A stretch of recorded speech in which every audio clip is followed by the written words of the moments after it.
नमस्कार दोस्तों, स्वागत है आपका। तो दोस्तों, आज के इस वीडियो में हम सीखेंगे माध्य ज्ञात करना। जी हाँ दोस्तों, सबसे सरल विधि से आज हम माध्य को जो है ज्ञात करेंगे। तो दोस्तों, सबसे पहले यहाँ पर हम देख लेते हैं माध्य जो ज्ञात करने की दोस्तों 3 विधियाँ होती है। जैसा कि यहाँ पर आप देख पा रहे हैं, प्रत्यक्ष विधि होती है माध्य ज्ञात करने की, एक होती है दोस्तों लघुत्तर विधि होती है, और एक होती है दोस्तों पद विधि। तीनों के जो फॉर्मूले दोस्तों अलग अलग होते हैं। तो यहाँ पर जो सबसे सरल विधि है दोस्तों प्रत्यक्ष विधि है। तो इससे जो दोस्तों आज हम माध्य निकालने वाले हैं। तो वीडियो को अंत तक दोस्तों ध्यान से देखिएगा और अच्छे से जो है समझिएगा। यहाँ पर दोस्तों हमने एक प्रश्न लिया है जो कि कक्षा 10वीं का प्रश्न है। इसका हम जो है माध्य निकालेंगे। और दोस्तों, अगर आप भी कक्षा 10वीं में पढ़ रहे हैं तो हमने कक्षा 10वीं मैथ से की जो है दोस्तों चैप्टर 1 से लेकर चैप्टर 15 तक जो है वीडियो बना रखी है। अगर आपको कोई भी सवाल नहीं आता है तो आप हमारे चैनल पर जाइए और प्ले लिस्ट में जाइए। फिर उसके बाद यहाँ पर आपको चैप्टर वाइज सभी चैप्टर के जो है वीडियो आपको मिल जाएगी। तो आप यहाँ से जो है कोई सा भी सवाल देख सकते हैं और समझ सकते हैं। तो दोस्तों, आज का जो हमारा प्रश्न है, किसी फैक्ट्री के 50 श्रमिकों की दैनिक मजदूरी के निम्नलिखित बंटन पर विचार कीजिए। यहाँ पर जो हमें एक सारणी दी गई है, इसका हमें जो है माध्य ज्ञात करना है। तो जैसा कि अभी हमने बात की, सबसे सरल विधि जो है प्रत्यक्ष विधि है, उसके माध्यम से हम इसको जो है माध्य को जो है ज्ञात करेंगे। तो यहाँ पर हम देखते हैं, उसके लिए हमें जो दैनिक मजदूरी और श्रमिकों की संख्या दी गई है, इसको हमें कुछ इस प्रकार से जो है दोस्तों लिख लेना है। दैनिक मजदूरी और फिर श्रमिकों की संख्या। उसके बाद यहाँ पर हमें 2 कॉलम जो है और दोस्तों बनाना है, वर्ग चिन्ह का और एफ आई एक्स आई। इस प्रकार से हमें 2 कॉलम जो है दोस्तों और बनाना है। अब दोस्तों हम देखेंगे वर्ग चिन्ह जो है क्या होता है।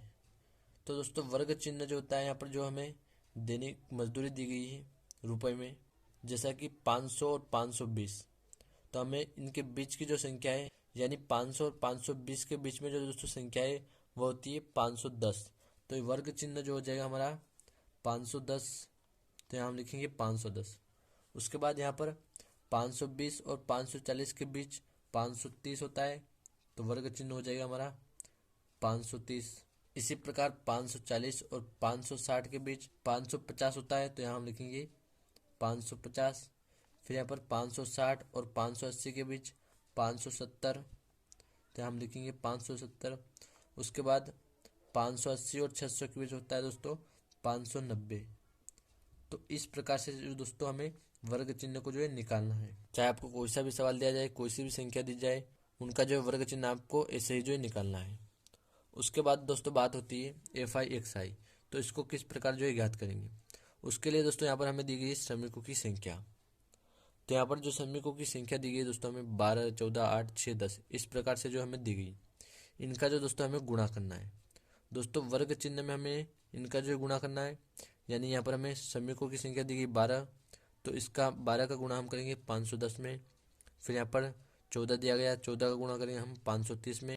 तो यहाँ पर दोस्तों सबसे पहले हम 12 का गुणा करेंगे 510 में।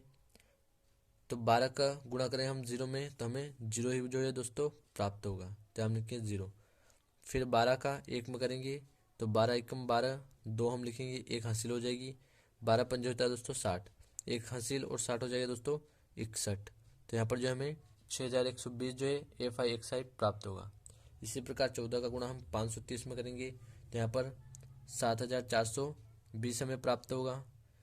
फिर 8 का गुणा हम 550 में करेंगे, तो यहाँ पर दोस्तों हमें 4400 जो है प्राप्त होगा, तो हम लिखेंगे 4400। उसके बाद दोस्तों हम 6 का गुणा करेंगे 570 में, यहाँ पर 3420 जो है हमें प्राप्त होगा।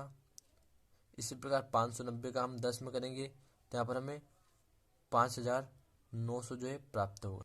अब दोस्तों यहाँ पर हम देखें प्रत्यक्ष विधि का जो हमारा फॉर्मूला होता है वो होता है सिग्मा एफ आई एक्स आई और sigma F I. F I जो होता है दोस्तों, यहाँ पर वर्ग चिन्ह को ही हम एफ आई बोलते हैं, तो हम लिख देंगे एफ आई। अब दोस्तों यहाँ पर हम सबसे पहले एफ आई एक्स आई ज्ञात करेंगे और एफ आई को ज्ञात करेंगे।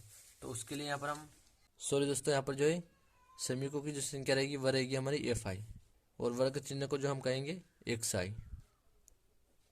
तो दोस्तों अब हम यहाँ पर एफ आई को जो है ज्ञात करेंगे। तो एफ आई को ज्ञात करने के लिए हम यहाँ पर लिखेंगे सिग्मा एफ आई बराबर, हम दोस्तों इनको जोड़ देंगे 12 को, 14 को, 8 को। तो यहाँ पर हम जोड़ेंगे 12 और 14 हो जाएगा दोस्तों 26, 26 और 8 हो जाएगा दोस्तों 34, फिर 34 और 6 40 हो जाएगा। 40 में हम 10 जोड़ देंगे तो 50 हो जाएगा। तो यहाँ पर सिग्मा एफ आई हमें प्राप्त होगा दोस्तों 50 प्राप्त होगा। उसके बाद सिग्मा एफ आई एक्स आई हम ज्ञात करेंगे। तो यहाँ पर हम लिखेंगे सिग्मा एफ आई एक्स आई बराबर दोस्तों हम जो है दोस्तों यहाँ पर इनको सभी को जो है जोड़ देंगे तो हमें जो है दोस्तों सिग्मा एफ आई एक्स आई जो है प्राप्त हो जाएगा। तो यहाँ पर दोस्तों हम इनको जोड़ेंगे तो हमें जो है 27,260 जो है प्राप्त होगा। अब दोस्तों हम प्रत्यक्ष विधि जो कि सबसे सरल विधि है इससे हम माध्य ज्ञात करेंगे। तो यहाँ पर हम लिखेंगे दोस्तों बराबर।